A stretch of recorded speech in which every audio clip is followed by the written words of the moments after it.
Hey, good afternoon, everyone. My name is Jeanmonod, Regional VP of Sales here at Angel Oak Mortgage Solutions.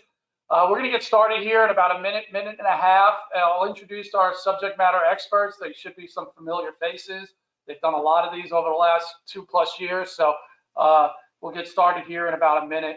Hope everyone's having a great month. Look forward. We have some recent changes, so we'll dive into. This is going to be an overview of all of our programs. I know a lot of you who participate with us are used to us doing a deep dive. I think next month, we'll look to doing some deep dives into our bank statement and DSCR, just to really dive into a lot of the changes that we rolled out on Monday. So give it about another 30 seconds. We'll get started. See a bunch of people logging in.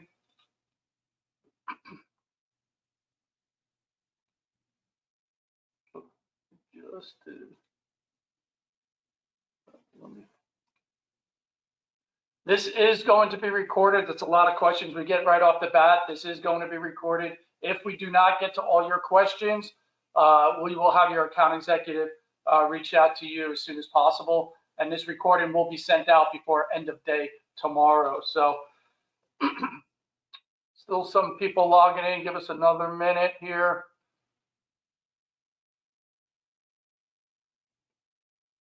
Okay, it looks like it's slowing down a little bit. All right. Again, thank you for joining us today. My name is Jeanmonod, Regional VP of Sales here at Angel Oak Mortgage Solutions. We're going to go over a high-level overview of all of our programs today. I want to introduce first, I get to work with them every day. Scott, please introduce yourself. How you doing, everybody? I'm Scott Gruebele, account executive here in Broward County, Florida. Thank you for having us today. Looking forward to sharing some knowledge and some value on our suite of products and programs. Thank you, Scott. And then another guy who's a familiar face here, usually Oscar Ungo. Please introduce yourself, Oscar. Good morning and good afternoon. My name's Oscar. I've been with the company for about 5 years now, and we have some exciting new changes that we're going to talk about today. So appreciate all of you for joining. Great. Thank you, Scott. Thank you, Oscar. These are top producers here at Angel Oak, so you guys are in great hands. So all the questions, send them through. We'll hopefully get to all of them. But before we get into our programs, we're going to launch a poll question here. And the poll question is, who has closed a non-QM loan in the last 12 months? I was just down in Houston Tuesday, and we had a room of about 100 people. And usually the statistics come in, it's about 70% have not originated a non-QM loan, which hopefully today, that's why you're on this call with us, to learn a little bit more about non-QM. So wrap the poll up. What do we have for? Let me see if I can see what the answer. Wow. Can you see it, Scotty? Yep, we can. What is it showing? We've got 64% of everybody on here has not closed a non-QM loan in the past 12 months. 36% has.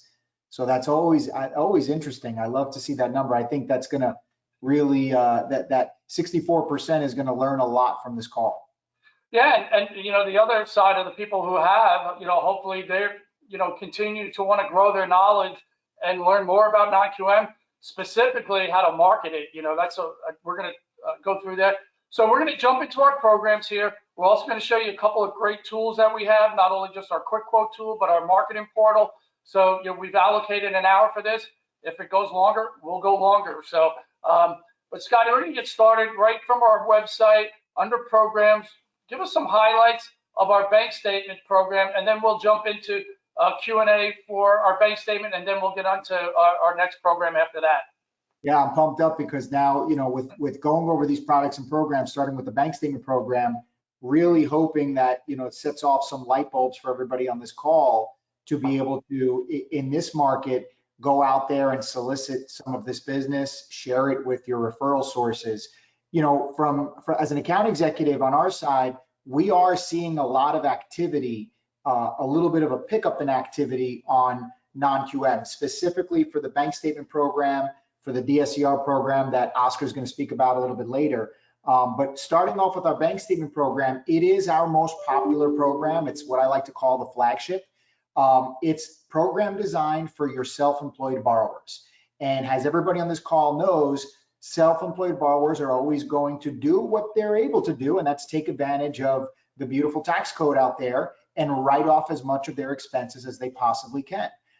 Whether they're a business owner, a 1099, a Schedule C, sole prop, there's a number of different ways they can go about doing that. And so, if you look at that borrower's tax returns and you look at the adjusted gross income, it's not going to really be realistic in terms of what their true income is, their true revenue, the true cash flow they have through their business as a business owner, 1099, Schedule C, et cetera. And so the bank statement program allows that self-employed borrower to qualify for a property or a loan that is really more in line with what their true income is. And we'll explain how we do it, but go over the highlights of the program first.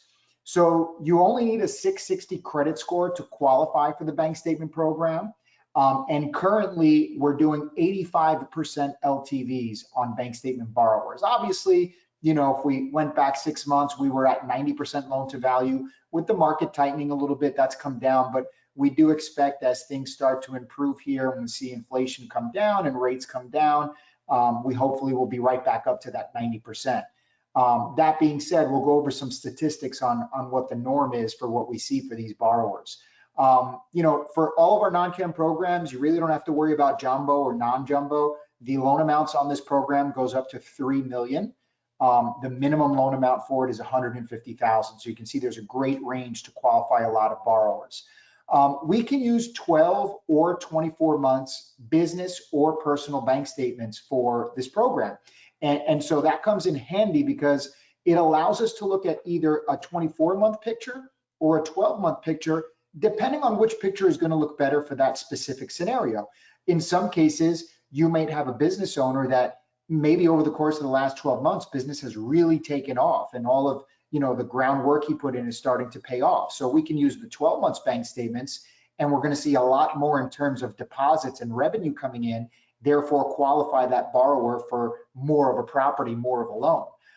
Or vice versa. Maybe it's balanced. Maybe the previous 12 months were a little bit better. We can then go 24 months and average out the income and give them a good number based on the full 24 months. So, and there's a couple of different ways to do that. Obviously, if you're a business owner, we're going to be using your business bank statements most of the time. But in the event you're a 1099, a Schedule C, sole proprietor, or even a business owner that takes distributions, we can also look at the personal bank statements to qualify. So a lot of options and solutions there. One of the beauties that I like about the program is, as opposed to conventional guidelines, the seasoning requirements for a lot of your credit events is much less. So as you can see here, it's only a 2-year seasoning for a foreclosure, a short sale, a bankruptcy, a deed in lieu. So a lot of stuff we can capture there.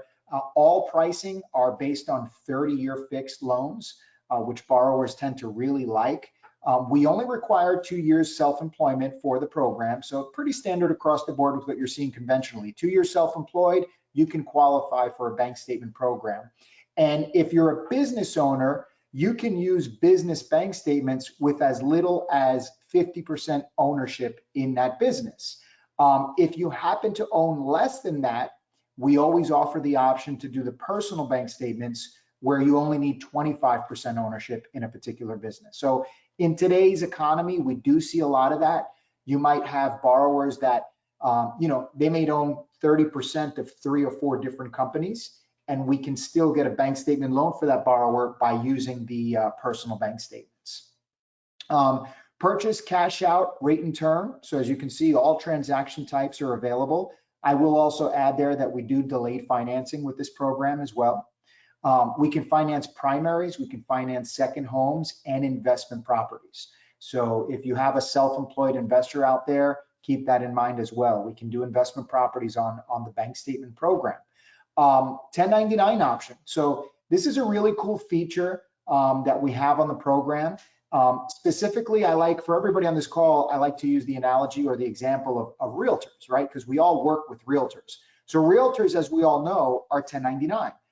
Most are 1099 to their individual name. Some of them will be 1099 into an entity that they've created, usually some sort of PA. So what we can do is for those realtors that are 1099 to their name individually, we can actually use either 1 year or 2 years 1099s to qualify them for the loan. Very similar to looking at 12 months bank statements or 24 months bank statements. You know, if the realtor had a really good previous year, we'll look at just the 1 year 1099 and qualify them off that number. If the realtor had maybe a better, you know, 2 years ago, 2020 and 2021, maybe it was a little bit less, then we'll look at the 24 months, the 2 year 1099, and we'll calculate the income based on that picture to give them the most buying power we can qualify them for. We do offer another feature that is really being utilized a lot in this market, and that's the interest only. And so the way it works is the loan is a 30-year fixed, but it'll be interest only for the beginning 10 years period. And it offers a lot of leverage to buyers that are looking to buy in this market because they can jump into a property. We know pricing is probably higher than where it'll be in the future, but by using the interest only feature, we can keep that payment down for them so they feel a little bit more comfortable getting into that property. And then obviously when they're prepared to refinance down the road, they can. A lot of people taking advantage of that. I think it's very underutilized in this market. And it's probably something that everybody on this call should make note of. Most of the loans are going to be qualified on an expense factor of 50%. So obviously we know business owners or self-employed individuals have expenses. Normally they're writing way more than what those expenses actually are off on their taxes. So what we do is when we're calculating for, let's say, a business bank statement income, we're going to apply a 50% default expense ratio to that business when we're running those numbers. However, we do realize that there are a lot of businesses that operate at much lower expense ratios. You know, we have a lot of business nowadays that could be service providers, one-man show working out of a home office, no overhead, no employees, etc. So in those particular cases, we can actually go down to as low as a 15% expense ratio. And in those situations, we do ask the accountant or the CPA or the tax preparer to put together a letter for us just explaining what the expense ratio actually is for that business. And then lastly here, any loan amounts over 1.5 million, just like you would see on any other jumbo program, would require a second appraisal to be obtained. But, you know, again, in this market, guys, I think the bank statement program is really something that everybody on this call should get familiar with. And I think it really is going to add a lot of value to your businesses because self-employed borrowers are usually entrepreneurial and they understand markets and cycles. And I've seen volume kind of stay pretty steady with this program because self-employed borrowers have the ability, a lot of times they're sitting on cash, to still make moves even in a high interest rate environment. They understand that they're, the saying we're all hearing is, marrying the house and dating the rate. They understand that concept. They know the rate is short term. And if there's an opportunity to, purchase the property of their dreams or that second home they've been looking at for a while that now has, 20 less bidders on it and they can get a little seller concession, they're taking advantage of those opportunities. We're seeing that happen. And in some cases, using things like interest only to keep those payments down. And they know that they're going to eventually get out of that loan and refinance to a lower rate. It's more about the opportunity and the property for them. So, I think that adds a lot of value to your business to be able to talk and explain. And then, John, we talk about this all the time, John, and correct me if I'm off on these numbers because I know we update them all the time. But your average bank statement borrower for this program is usually a 7 to 720 plus credit score. The average LTV is somewhere usually between 75 and 80%. And then the average loan amount can range anywhere from, I think it's 5 to, in some cases, it's gone up as high as 7, John, am I right? Yeah, no, you're right, Scotty. It's, and it even breaks down even further for business versus personal. Business bank statement loans are usually bigger than personal bank statement loans. So Oscar's already, we're going to bring you in here, Oscar. So it's been sitting still too long. So, but no, Scotty, great stats. A couple stats before we start answering some of the questions. So keep those questions coming in here. There are more self-employed borrowers than there are VA borrowers. So think about that. And then in 2020, new business applications grew by 24.7% over 2019. That was the largest increase in over 10 years. And then in 2021, new business applications grew by 22% over 2020. So that segment, those new business applications, those are people applying for their own business who are self-employed. So you have a 24% increase over 19, a 22% increase over 20. I mean, that segment's still growing, and I don't see that getting any smaller anytime soon. So it's a growing market, John. And based on those statistics, we can see that those borrowers have great credit. They have assets. They have funds to put down on these properties. And typically, for everybody on this call, listen, we're on the mortgage business, right? The higher the loan amount, the better it is for all of us. We like those high loan amounts.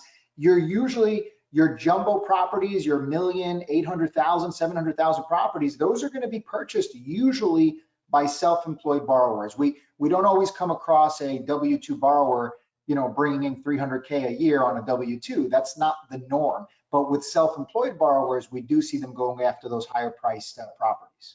Yeah, so Oscar, we're going to drag you in here. Some questions. I know Scotty covered a high-level overview of our expense factor. Can you dive a little deeper? Gordon's wanted to know, how do we determine the expense factor for both business or personal? So if you want to spend a minute or two just discussing that, that'd be great, Oscar.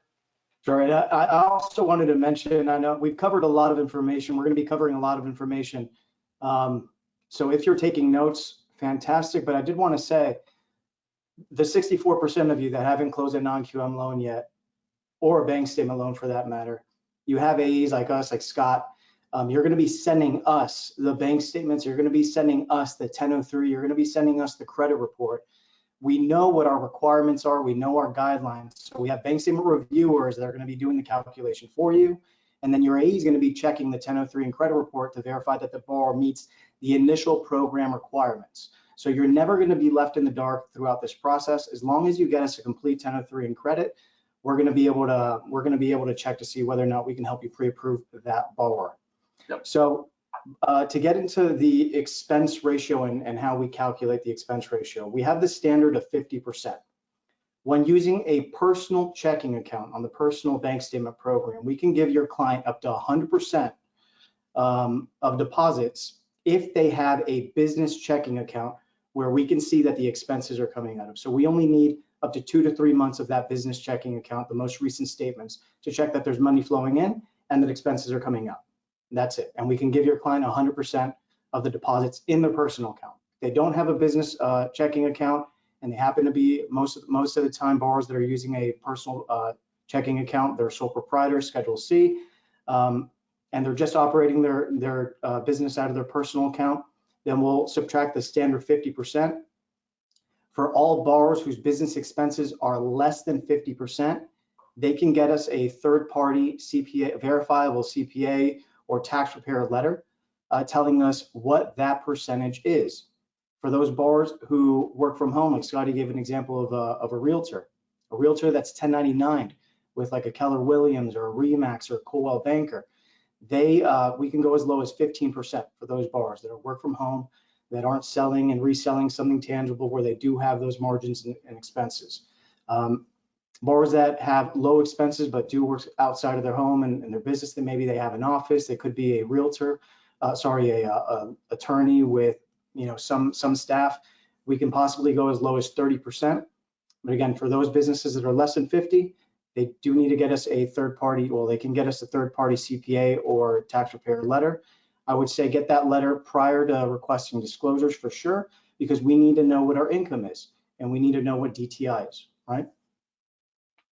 Yeah, so hopefully Gordon, Jack, and Christy, that answered your questions regarding expense factors. Thank you, Oscar.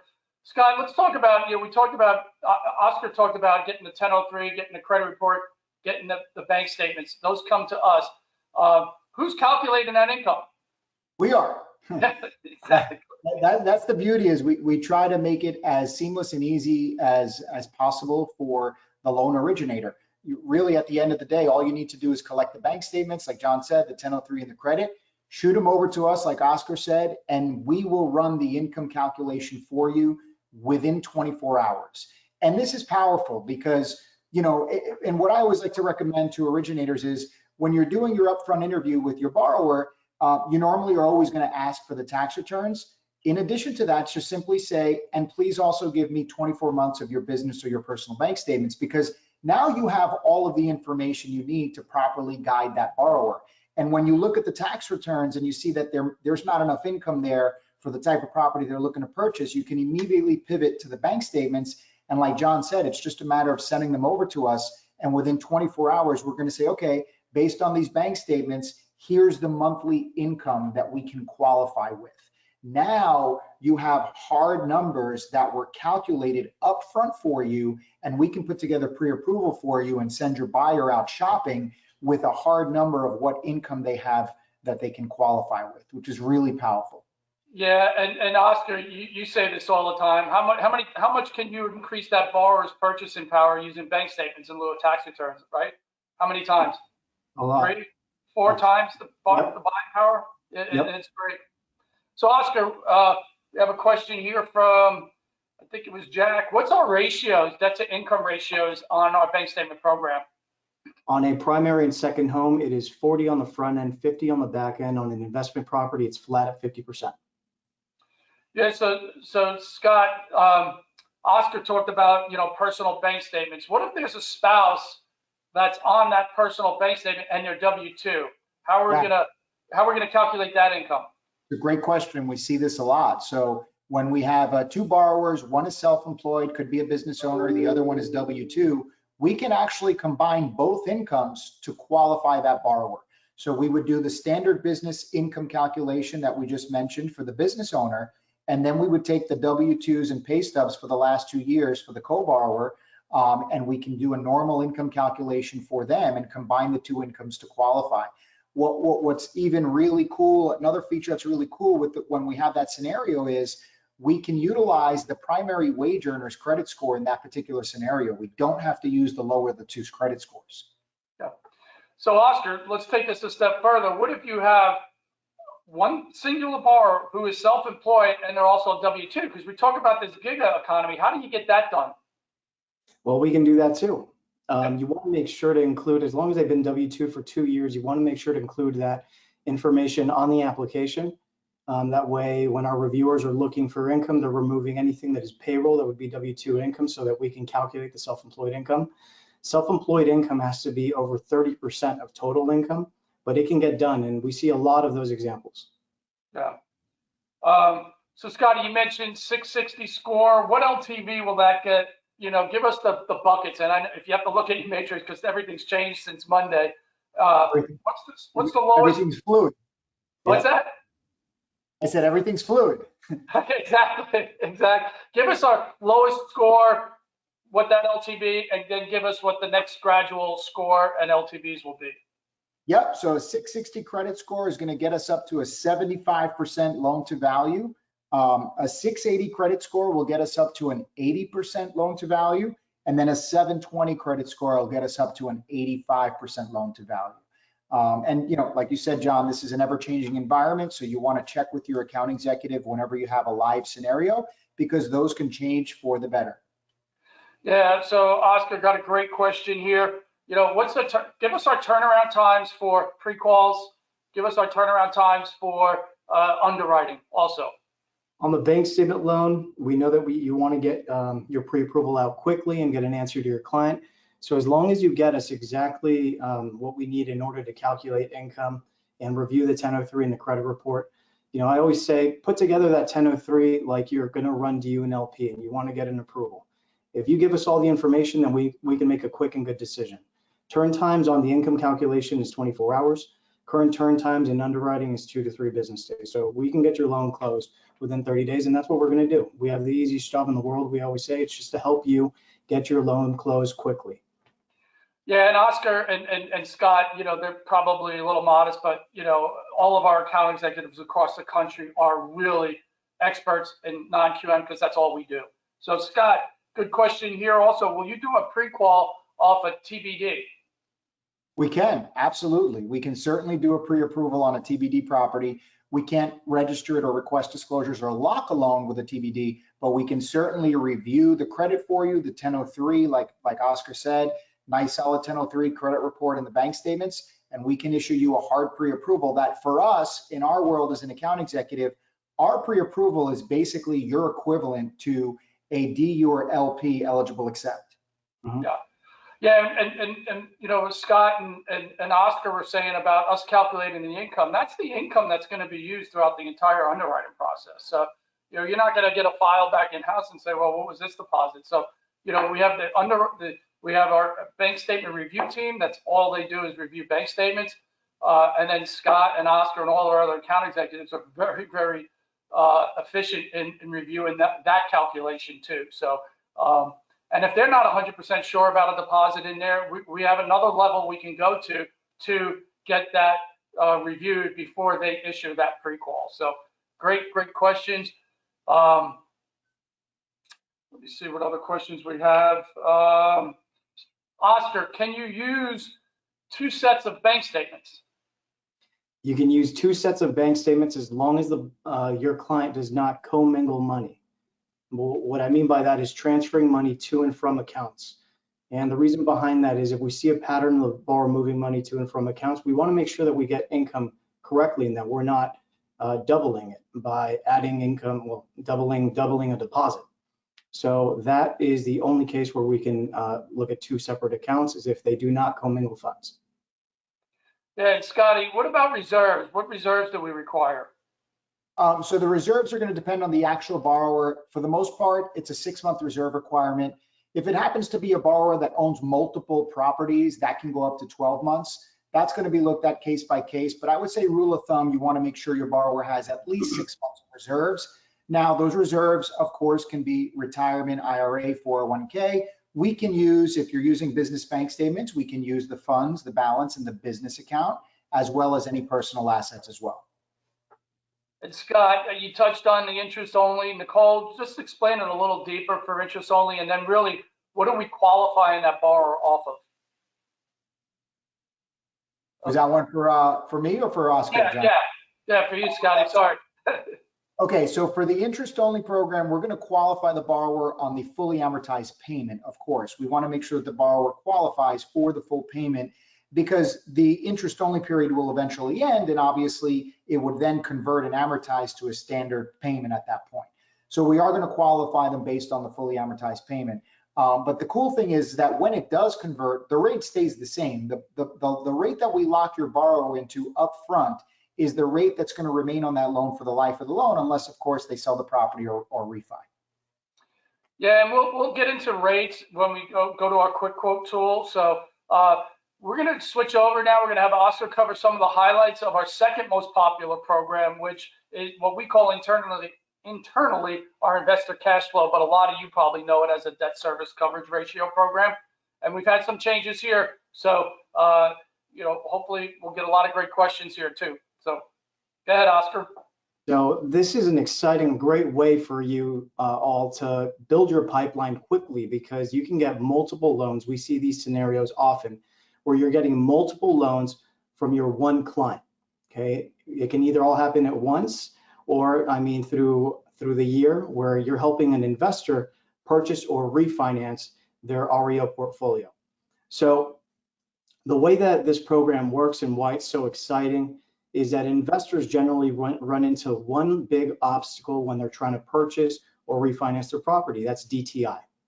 We're not looking at DTI on this program. What we're looking at is the debt service coverage ratio. What that means is that we're looking at the average rent on that property on a purchase, or we're looking at the current rent on a refi. But we can also use the average market rent on the appraisal. Okay. So I'm going to go more into detail on how we calculate the DSCR shortly, but first I want to get started with some of the highlights. So we're back up to 80 LTV, which is really exciting. We can go down to a 680 FICO score on the program. The minimum loan amount on the program is $75,000, and the maximum loan amount is $1.5 million. So, you know, on those higher loan amounts, we generally see a lot of 2 to 4 unit properties. Like I said, there is no debt to income, so we don't look at personal income. We won't ask for employment information. When you're putting together your 1003, you're going to leave that blank. Another great feature is that we can vest title in an LLC, which is something that your investors are going to ask for often. We have no limit on the total number of properties that are financed outside of Angel Oak. So if you have a client that has 50 financed properties, Fannie and Freddie, because they've already hit their cap, won't take them. Sometimes those borrowers think that they have to go hard money. Well, they don't. They can get into something long-term. They have a solution with interest only, with an interest only rate like Scotty mentioned earlier. So there's a ton of opportunity there. The great thing is that we can help your client finance up to 5 more properties with us, and sometimes more with exceptions, or on aggregate $3 million in loans. One thing that you do want to look for, one of the first questions that you should ask your customer when you are taking an application for this loan program: do you own a primary residence? You know, we want to make sure that they're purchasing an investment property. So we want to see that they own a primary residence and that they have they've had a housing payment that they've paid for at least 12 months. If they own a property free and clear, that's perfectly fine. But at a minimum, they have to have had made a mortgage payment for at least 12 months. Another thing that you want to look for is that the client is not buying, upgrading what would look like an upgrade from their primary as an investment property. So they're purchasing a single family investment property. Double check that that investment property wouldn't be considered an upgrade from their current primary. I mentioned the transaction types that we allow here are purchase, cash out, rate and term, and delayed financing. We see a lot of purchase and cash out transactions on this program. I personally love seeing refis on this product because that's when you really see multiple loans from a borrower. That's because they're refining. They probably had short-term financing and now they're looking to get into something more long-term. And again, the reason they got into that short-term financing is because they needed a solution that did not consider DTI, and they may have gone hard money. All rates that we quote you are going to be 30-year fixed, unless of course your client would like the 30-year interest-only feature, and loan amounts of 1.5 million or greater will require a second appraisal. Right. Hey, so Scotty, right off the bat, we talked about delayed financing. Maybe go into a little bit more in depth about how delayed financing works, or in that scenario, how it would work. Sure, and we are still seeing some of these specifically with this program, because a lot of times investors, they may have cash, or they may work with a hard money lender that can get them cash quickly. And if they see a property, an opportunity they want to jump on right away, they sometimes just want to grab it. And so any borrower who's purchased a property, either using their own cash, or if they used a hard money lender to purchase that property, we can then turn around one day after that closing and do a delayed finance transaction where we can help them recuperate the cash that they laid out to purchase that property. So if it was their own money, obviously they would be repaying themselves. If it was the hard money lender, we can pay back the hard money lender, and in some cases replace any down payment that the borrower came out of their pocket with as well.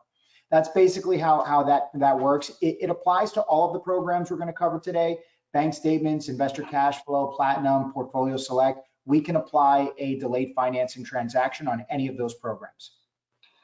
Yeah, so Scotty, right now what we're seeing here at Angel Oak is almost 30% of the loans we're doing are cash outs. I mean, people have acquired a lot of equity in their properties, whether it's primary, second home, or an investment property, and taking advantage of that cash out. So, have that to either purchase more investment properties, reinvested it in their business that they own.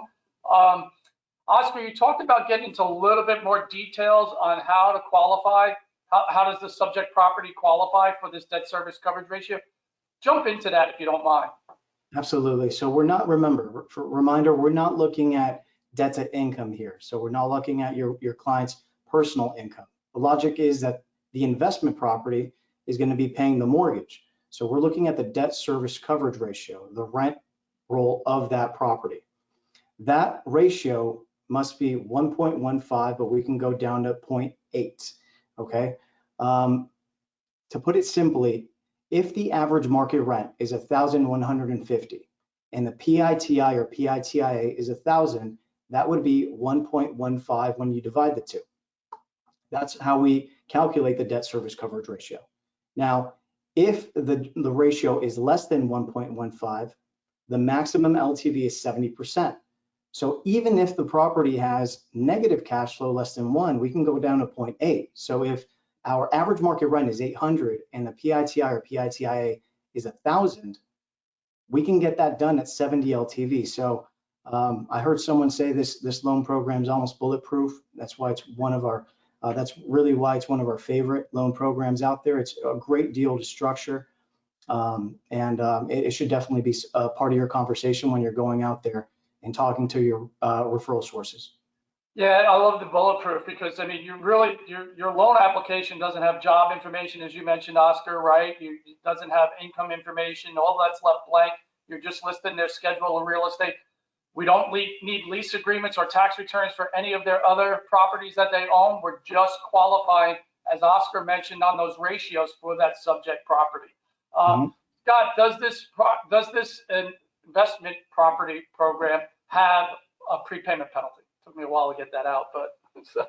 So yes, our investment properties for any of our programs do carry a standard 3-year prepayment penalty. However, there are multiple options and solutions that we offer on that prepay. So first one, if your borrower should want to increase the prepay, maybe to a 4-year, we can actually reduce their interest rate by doing that. If your borrower wanted to buy that prepayment penalty down, they can bring it down from 3 years to 2 years. They can bring it down from 3 years to 1 year, or we offer the option for them to buy it out completely. So obviously, depending on what your scenario is and that buyer's goal is, there's different options we can offer them to be able to get into the property and handle that prepay. Great, thanks, Scott. Jack has a couple of questions here. The first one I'll pose to you, Scotty, because you talked about delayed financing. Does delayed financing get a rate and term rate, or does it get a cash out rate? The delayed financing will get hit with a rate and term rate.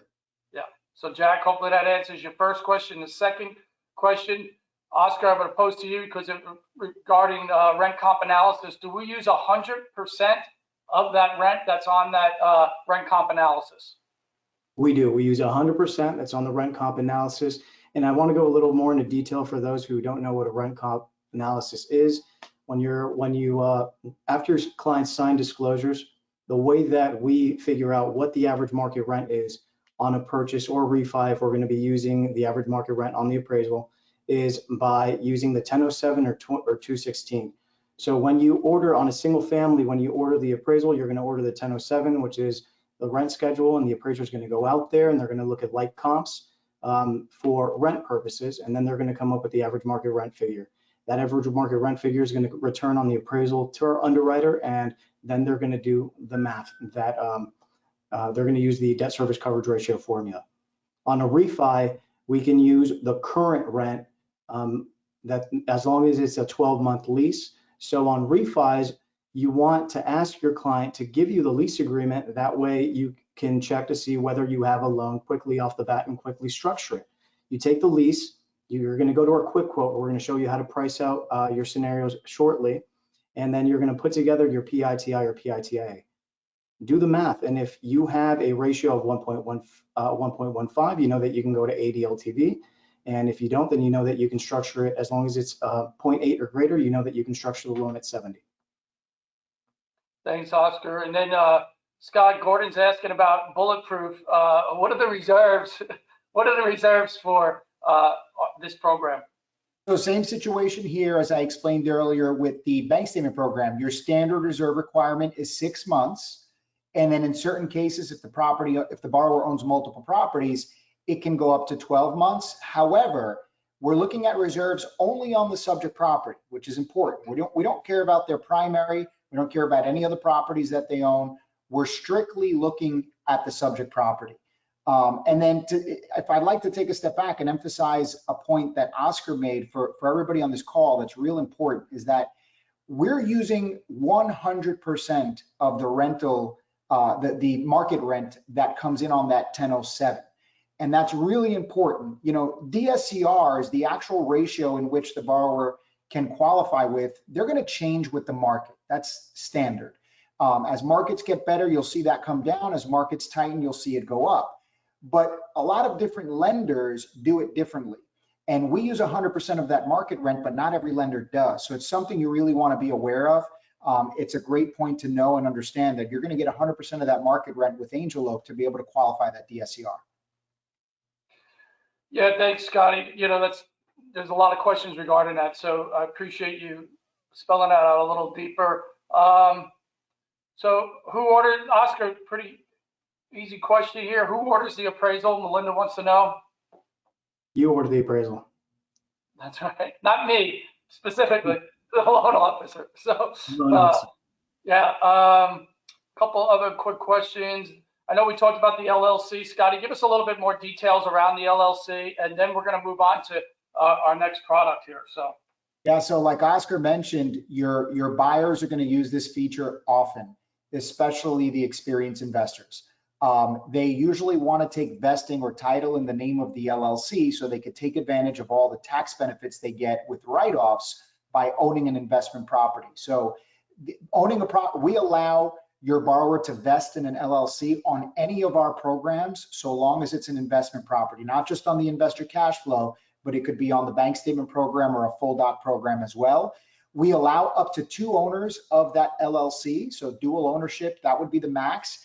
And if there are more than 1 owner, if there's 2 owners, they would both need to be on our loan as well. Great. So again, we're about 20 minutes to the top of the hour. We're going to cover foreign national.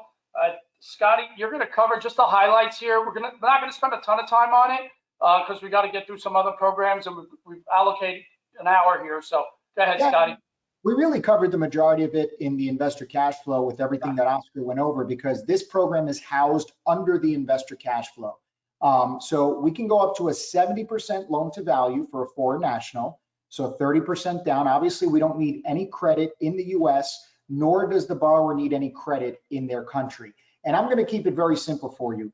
Literally, for this program, for a foreign national with Angel Oak, the only thing you need is a copy of the visa, unless, of course, the borrower lives in a visa waiver country, and then the assets. And what we're looking for on the assets is the funds to close plus 12 months of reserves. And we do require those funds to be in a US bank account for 30 days prior to closing, not prior to application, not prior to submission, 30 days prior to closing. So there's plenty of time there for your borrower to bring their funds over from their country into the US account. We source it for 60 days, of course, but it only needs to be in the US for 30 days. That is literally it, guys. 30% down, copy of your visa, show us your assets, and your borrower qualifies. We don't need credit from their country. We don't need income from their country. We don't need reference letters, accountant letters. None of that is required. It's going to be probably the easiest foreign national loan you would ever close. We can do purchase, we can do rate and term, and we can do cash out. And on this particular program, your debt service ratio only needs to be 1-to-1. So the market rent, again, we're using 100% of that market rent. It just needs to match or be greater than whatever the proposed payment is on that loan scenario. Yeah, Scotty, we're seeing with all this geopolitical stuff going on around the world, we're starting to see a little bit more in this program, and to think outside the box a little bit. A lot of foreign nationals love to send their children to universities here. So if you're around a very large university, look to market yourself around that university, because if they're going to send their child here, they're probably going to want to own a piece of real estate for those 4 years, so, or even graduate school and so on. So we're going to jump into Platinum, Oscar, one of our full doc programs. Give us some highlights here, and then we'll answer some questions and dive into a little bit more scenarios. Sure. So the Platinum program is a fantastic program for those borrowers that don't just miss a prime jumbo loan. That's generally where we see a lot of opportunity, and we're able to help here. Because of our ability to go down on 4-year seasoning on a foreclosure, short sale, bankruptcy, or deed in lieu, we can go up to 85 LTV with no MI above the conforming loan limit. Credit scores go down to 680. The minimum loan amount on the program is $250,000. The maximum loan amount is $3 million. And we also offer a 1-year tax return program here. So for those borrowers whose more recent year looks better than the last 2 average, they only need to be self-employed for a minimum of 2 years, and they can qualify for a 1-year tax return product. It's like John said, it's a full doc program. The next 2 programs that we're discussing are full doc. So when it comes to income, we're not underwriting any differently than Fannie and Freddie will. Yeah, one of the things that I like about the 1-year tax return program on our program, we only require that borrower is self-employed for 2 years.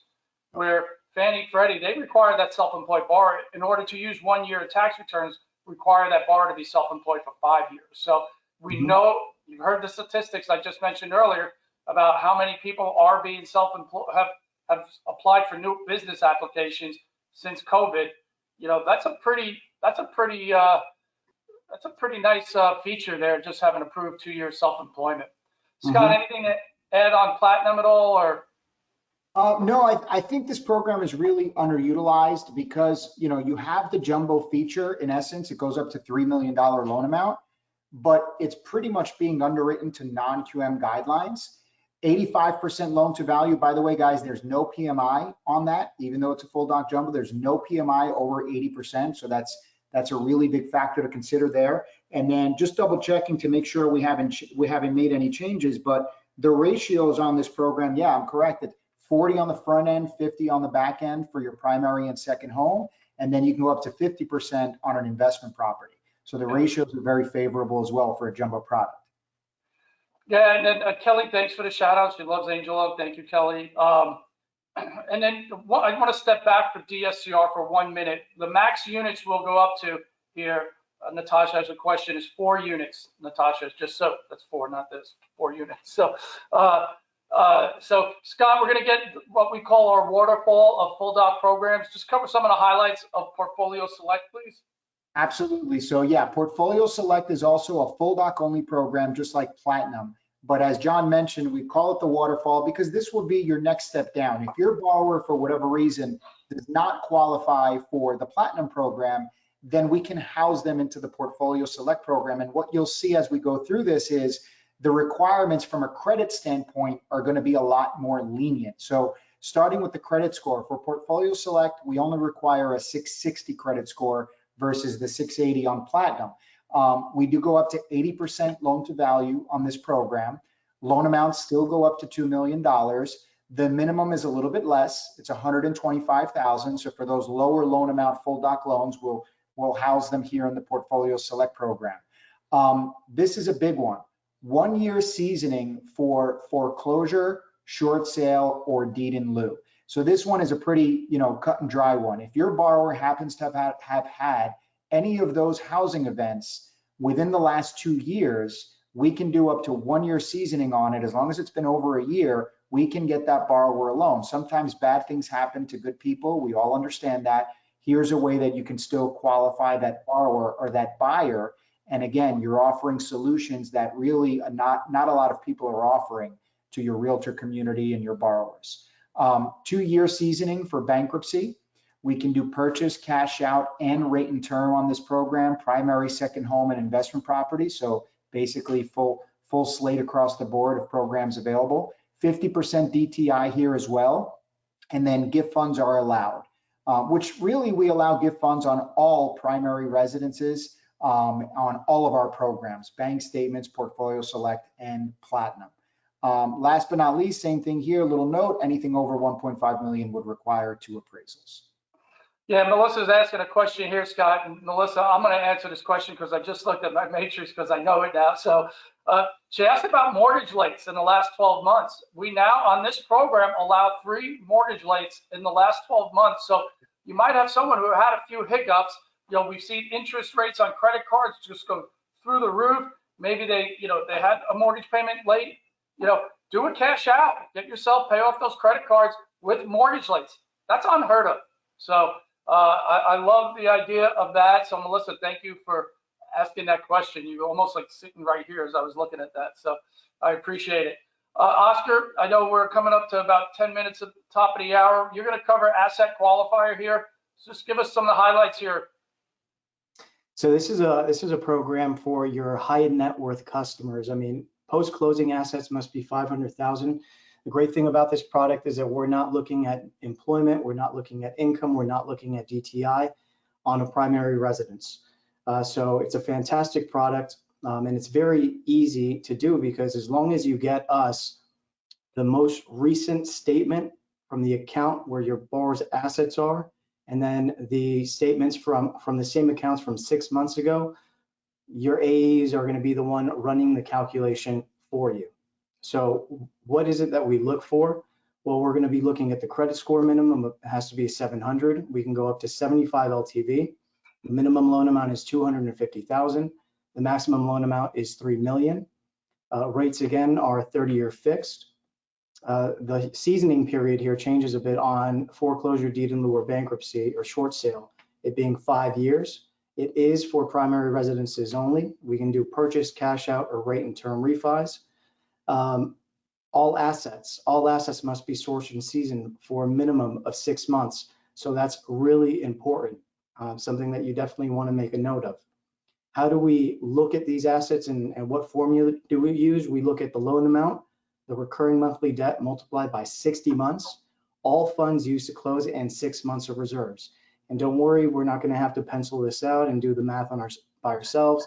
We have our own spreadsheets that we use that take all of that into account and make it really easy that we can actually share with you if you like. But like I said, as long as you get us the statements, the 1003 and the credit report, we're going to be able to crunch those numbers for you.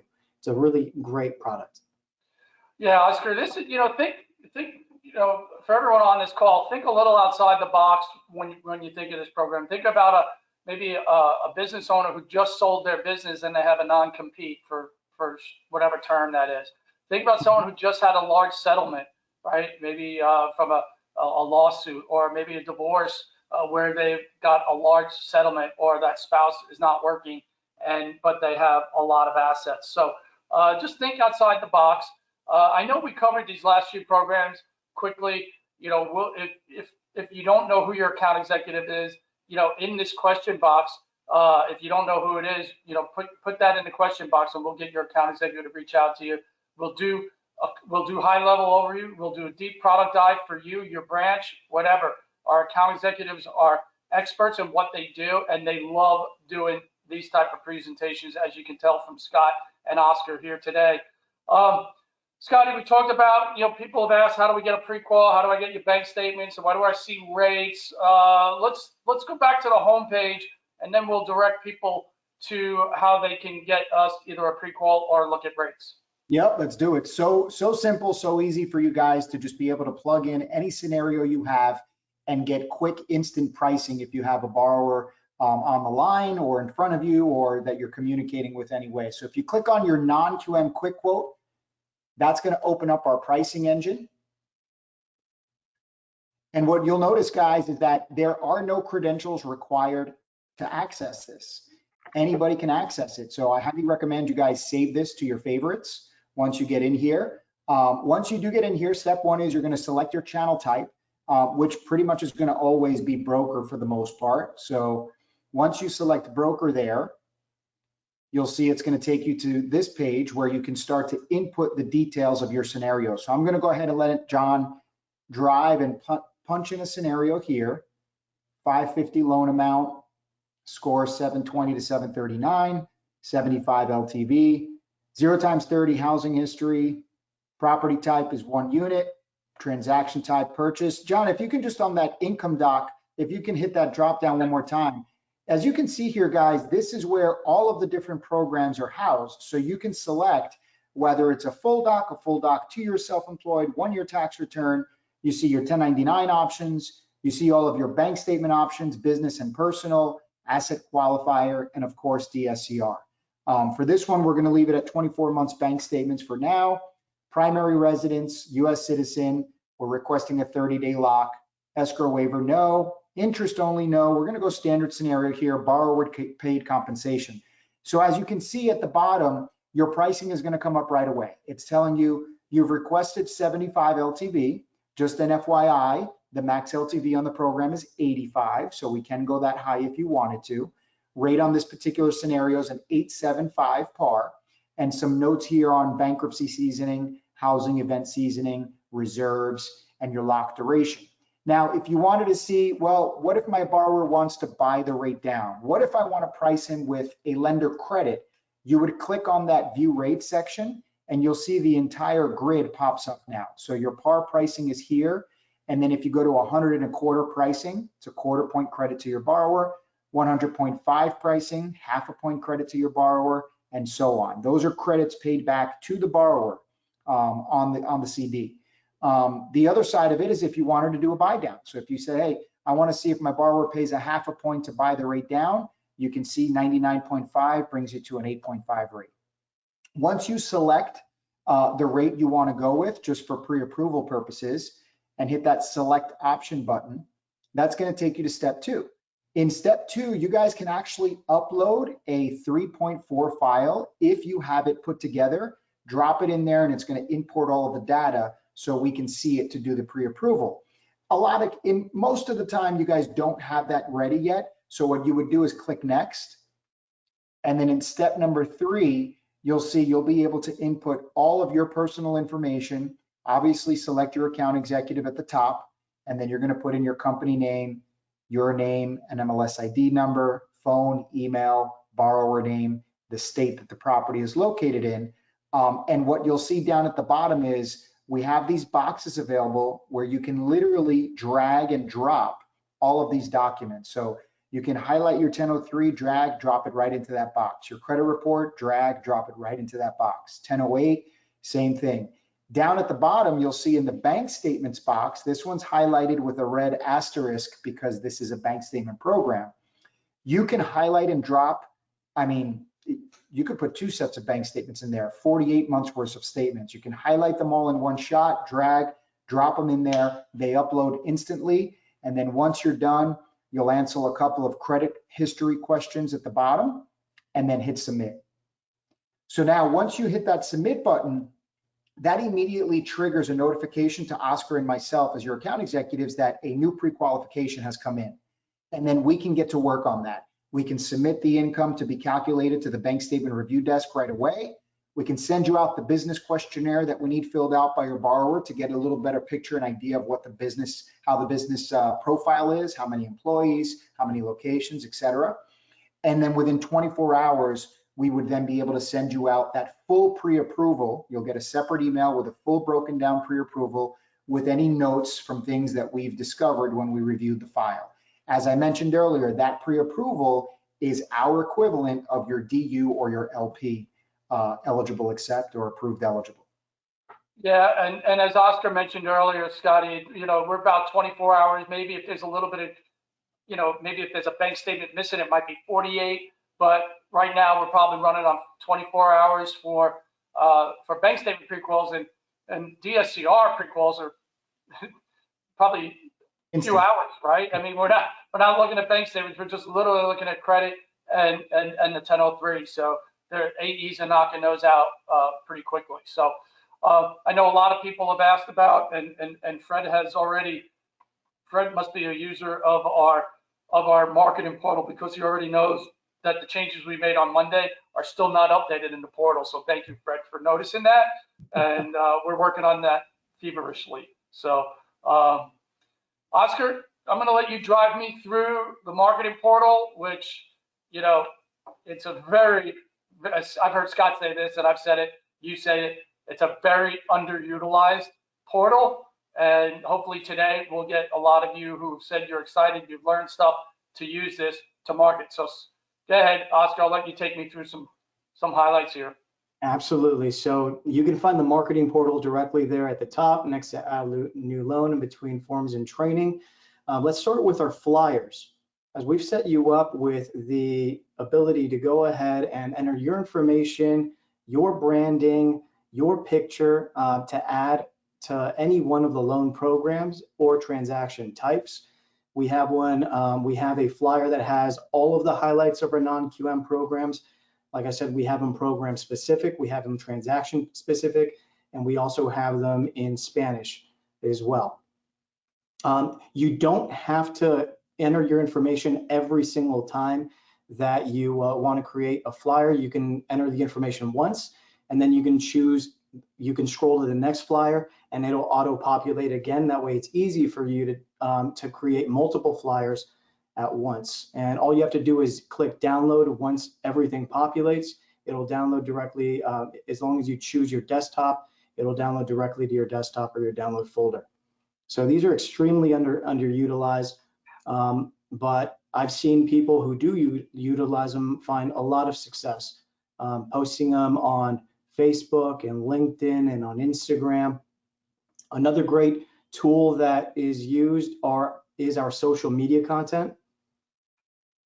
So when you click on social media, you'll notice. Hey, Oscar, before you get to social media, I was thinking this the other day. If I was an LO and I'm out running errands, whether it's Saturday or during the week, and you drop it off dry cleaning, there's probably a good probability that everyone in that strip mall is probably self-employed or is working for someone who's self-employed, right? Why wouldn't you just walk down there and have that flyer with your contact information on that bank statement? So there are people that we deal with, that we interact with on a daily basis that are self-employed. I mean, ask yourself, where do you get your hair cut? Your barber can possibly be 1099 if they're not the owner of the barbershop, or your stylist can be 1099 if they're not the owner of the hair salon. Your own CPA, an attorney that you may know. There's so many self-employed people out there. I mean, it's possible if you take Uber, maybe your Uber driver's been doing Uber for 2 years, they're self-employed too.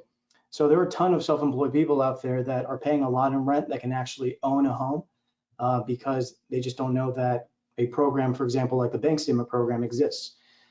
So on the social media flyers, we get asked a lot. I know Scotty and I do a lot of these presentations. A lot of our loan officers request realtor presentations. We can do that on your behalf. We can do it with you. And many times realtors are asking, well, how can I promote this program to find more buyers? Or maybe you can help me land listings. We can send you, you can download the social media content directly from this social media page. And every flyer is in the dimensions that it must be for Instagram and Pinterest or for Facebook and LinkedIn. So those things are already done. You don't have to go ahead and go to some other third-party site to do that. And if you're not familiar with the program yet, we've already come up with the captions for you, so you don't have to reinvent the wheel. And that's already done too. yeah, Oscar, I know, Scott, a lot of RAs do a good job helping loan officers market themselves outside their normal channels.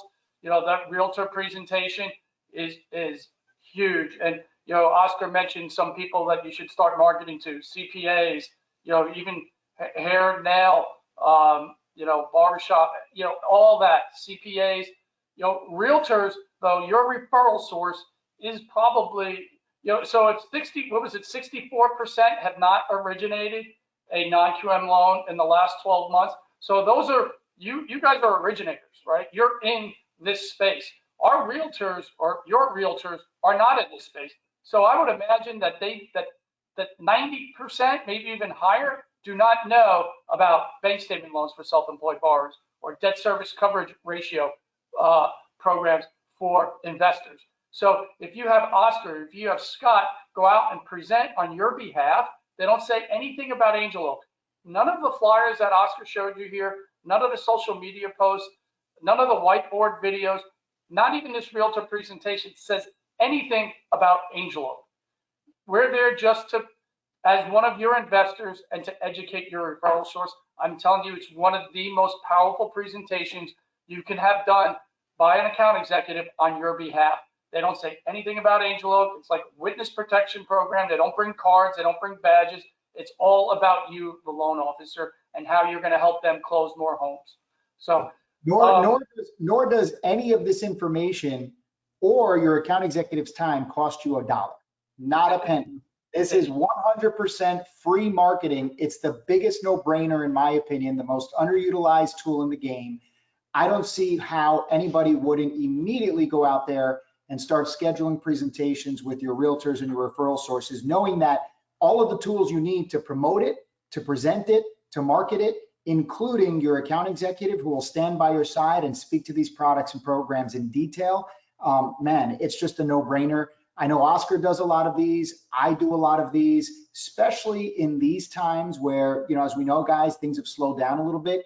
It's about how much value can you add to your referral sources, and sharing this type of knowledge about these products and programs that I can tell you firsthand, most realtors are still not familiar with.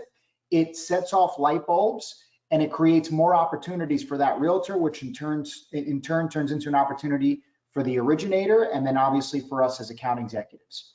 Yeah, Scotty, whether we like it or not, realtors are probably pre-screening borrowers, right? Oh, you're self-employed? Well, just give me your tax returns, right?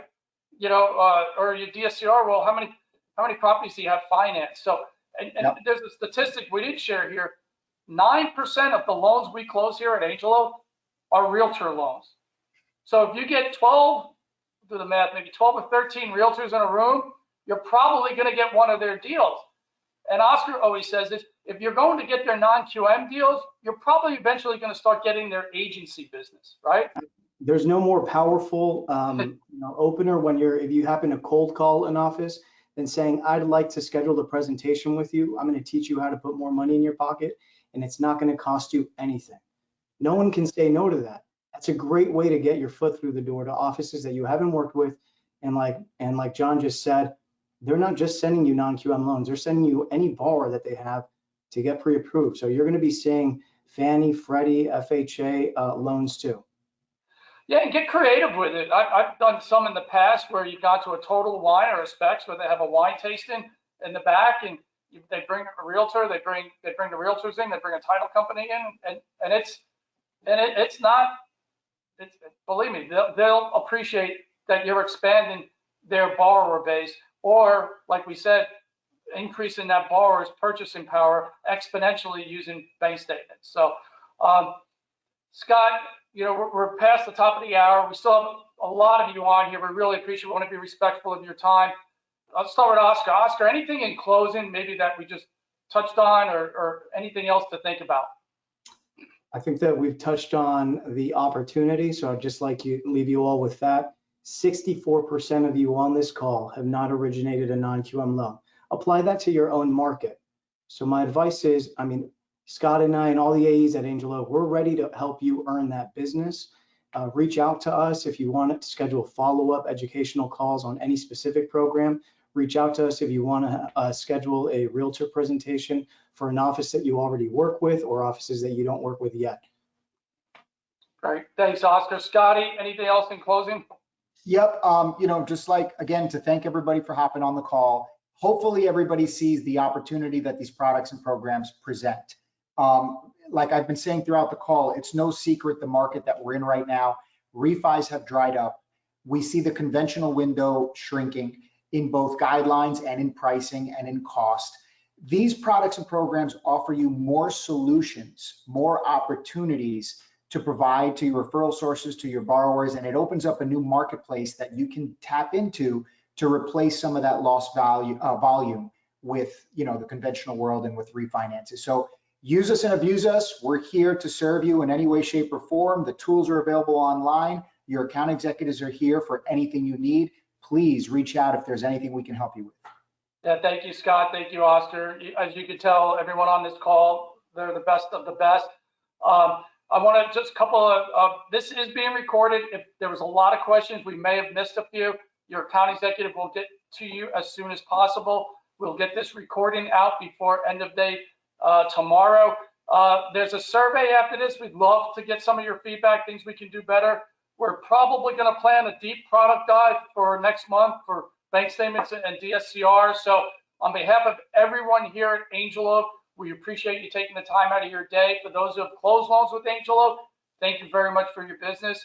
And for those who have not, we look forward to earning your business. So have a great rest of your day. Thank you again, Scott. Thank you again, Oscar. Thank you, everyone, for attending. We really appreciate you. Have a great day, everyone. Thank you for having us.